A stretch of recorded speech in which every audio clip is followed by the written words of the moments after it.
Everyone. Let's talk a little bit about exploration narratives. Now, I've got a lot of information in this video that's also available in the attached PowerPoint that you can read on your own. So I'm just looking at the highlights and the things that I think would be most useful for me to point out to you. The background you can read yourself. What was going on in North America at the time that Cabeza de Vaca and others came to this country to explore and colonize. So that's a couple of slides of that information called background you can look at yourself. Same with who the explorers were. We have lots of explorers to this country before even the Spanish or the French came and the English. We even have, of course, pirates. We have all sorts of people coming to this country before it really is established as a country per se. So again, you can read that information on your own. The literature of exploration, we find it in the form of diaries, letters. That's called epistolary. We'll look at that word again in a moment.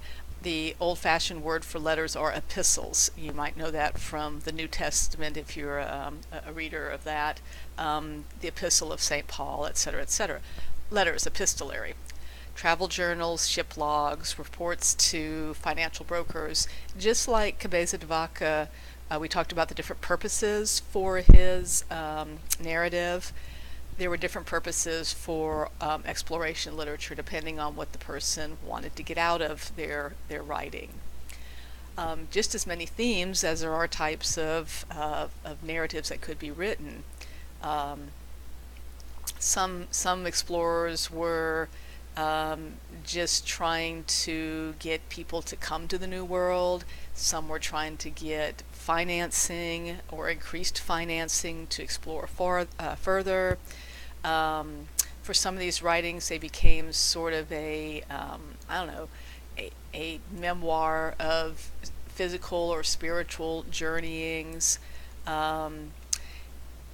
They were, looking at the native peoples, kind of a look at first contact, describing the people, that kind of thing. So lots of different purposes for writing these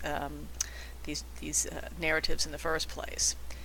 The form, as I said, is often in the form of letters, epistolary chronicles. What you have to keep in mind when you read them is, for the most part, this is not very sophisticated writing. These people were explorers or financiers or missionaries, whatever they were, primarily, and the writing was secondary. So they're not necessarily writers really equipped to do a great job. So the quality of these in terms of the writing style varies a good bit. The audiences were in general the leaders who were financing or being able to make things happen, but sometimes it was just a general audience as well. What we see, we'll talk about later. We do a lot of this in my sections and in American Lit too, but we'll talk a little later about the beginning kernels of the idea of the American dream. That starts coming through early on, and this is the land of promise kind of thing, right? That's kind of a trope, a standard idea of early American writing of the American dream. But what you do see, and you have to take this with a grain of salt considering the time period, that even when the writers were more sympathetic to the native population, they still saw that population as being inferior. You'll see this in our second reading, the Mary Rowlandson, the captivity narrative. You'll see this really up close and personal, what the colonists felt about the native population. But usually they were quite harsh about the native peoples. So we're going to look specifically at 4 different genres of exploration narrative. They overlap, their purposes overlap, their styles overlap, but for the most part they're promotional narrative, they're apologias or defenses. That might be a new word for you, apologia. Some of them are just general descriptions, and some even verge on the idea of a tragedy, as if they were writing a play of some sort. Promotional narrative just was that. They were promoting people or financing to come to the New World. Most of the bounties of the New World are described in very positive tones.